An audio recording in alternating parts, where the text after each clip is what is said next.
going on, PGA DFS fans? Thank you for joining me on a short form video here, sponsored by Yahoo. This one is your top 5 sleepers for the Charles Schwab Challenge. Now, I know we're a week after a major. Things can feel a little bit slower, but 250,000 reasons to pay attention here this week, especially over on DraftKings, where it's only a $20 buy-in to give you that first place prize. Plus, Yahoo upping their game each and every week, giving us bigger PGA DFS contests over on that site. Also, the sponsor of this short form video, I'll tell you about a great, or should I say an Awesemo deal, just here at the end of this video. Now, I am doing this from Old Key West Resort at Disney World, so if it looks a little different, that's why. But don't worry, Eric Lindquist and Ben Raza, well, they will be on the airwaves from their homes today.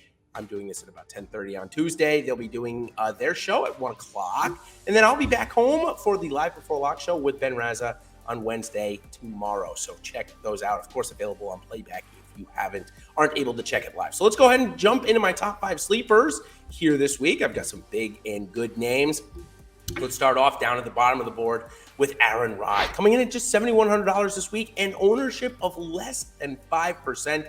He's been on a good stretch, the PGA Tour rookie.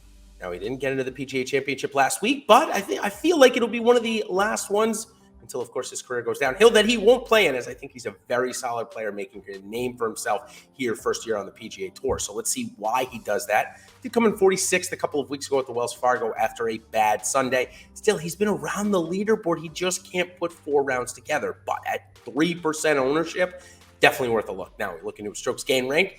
70th off the tee this year, 55th on the approach. Very good combination of ball striking. 104 around the green and 152 putting. He's a hot and cold putter, a streaky putter. So those are the guys that you like. Now, it's okay if they're ranked 150th and they can still gain a lot of strokes putting in a week because you're just looking for that hot putting week. Now, of course, that doesn't always happen. We saw Luke List go years without doing something like that. But when he does it, like we saw earlier this year at the Farmers Insurance where he won, that's what happens when you roster guys that are great at ball striking but bad at putting. Anyways, now on to our next guy. Speaking of bad putting and around the green work, Joel Dahmen. He has found some success here. A couple of top 20s in the last 5 years. A couple of missed cuts as well. Also missed the cut at the PGA Championship last week.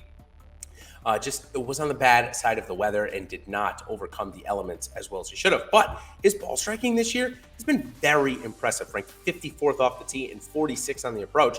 In his worst category, which you all know if you saw my values video or my course and player preview video, that strokes gain around the green just does not matter here all that much. He's ranked 189th this year. So take that category out, put in some pretty good ball striking, put in okay putting at 105th, and you should see Joel Dahmen get back in the top 20 this week.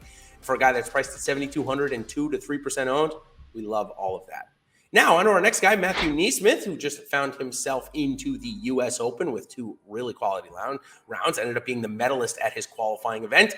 He's having a very good season. The Valspar Championship had a great start, a couple of more in there as well, and he really does it on the approach. So he's coming in at $7,200 and 2% owned, coming off of a 51st place finish a couple of weeks ago at the Wells Fargo. Course history here is a little varied. 49th 2 years ago, missed cut last year, but we look at his strokes gain ranks from this year. You can see why I like him. 77th off the tee and 23rd on the approach. That is very, very good. 129th around the green and 157 putting. The putting is going to have to be hot this week, but the good he's hitting his irons, and at 7,200, less than 5% owned, I think he's a really quality target down there to mix up your lineups. All right, now we're going to talk about Christiaan Bezuidenhout, who a couple of weeks ago at the Wells Fargo had a chance to get inside the top 5. Thought he was a great play last week at Southern Hills, but he wasn't. It wasn't very good at all. Not at the Wells Fargo, but at the Jordan Spieth event there in McKinney, Texas, that K.H. Lee has won twice in a row. Anyways, that's where Bezuidenhout came 12th. We look at his strokes gain ranks, and this is why I liked him for last week. His putting is his worst statistical category this year, but in years past, that's been his best. So I felt like ball striking 63rd and 82nd. Very good around the green. We knew he'd miss a lot, but he just couldn't get anything else going. He's ranked 119th this year in strokes gained putting, by the way. So I'm going to erase the missed cut that we saw there. I'm going to say, you know what? We've got better form in Texas. Of course, right over there, TPC Craig Ranch, not too far away. And that he'll bounce back this week, and we're getting less than 6% ownership, at least projected right now. So again, I think he's very good to mix in. All right, last guy I want to talk about that finally, in my opinion, broke out of a slump last week. In fact, had a chance to win it on Sunday, was Abraham Ancer. Coming in at 9,300 this week, so 1,400 or 1,500 more dollars than he was previously at the PGA Championship. But when you see that he's coming 14th in back-to-back years and coming off the 9th place finish, I think we like that a lot here this week. I think it's a good spot to get a guy. He's going to be the only golfer over $9,000 that is under 10% owned this week. I think it's a great spot to go to him. So let's take a look at his strokes gain ranks. 51st off the tee, 112 on the approach. It's been his problem. He's typically in the top 50 in that category on the PGA Tour. I expect him to end there, coming into a good form. He's not been good around the green. 207th. That's one of the worst. Well, hopefully here, that should not matter as much. And it got better last week there at the PGA Championship. So hopefully he's figured something out. 69th putter. It's not bad. Or 69th strokes gained putting. That is not bad for Abraham Ancer. All right, that's going to do it for my top 5 sleepers. Of course, make sure you check out the top 5 values. Also, make sure you like and subscribe to our channel so that when these videos do come live, you're getting notified about it. Also, if you agree with some of these picks or even disagree, leave a few comments in the comments box below on that. I know that last couple of weeks we've done pretty well.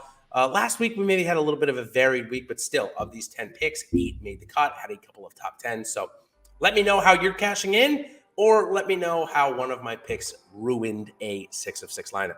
Trust me, it happens to me all the time, so I'm sure it happens to you guys as well. So want to thank Yahoo again. Now I'll tell you about the Awesemo deal that we have with them. If you have not signed up, made a deposit, or played in your first paid contest, now is the time to do so, because you are going to get a free month of Awesemo Plus Platinum with your new sign up and new deposit over on Yahoo here this week. That'll take you up through the US Open. We've got NBA conference finals and finals mixed in that month, and so much more. MLB just getting started, so you're going to get a great value there. So until next time, everybody, make sure you check out our live shows and, of course, my top 5 values and course and player preview right here on this channel. Also, check out our best bets through our OddsShopper YouTube channel. Charles Schwab challenge here this week. So until next week, everybody, good luck, and we will see you on the other side. Cheers.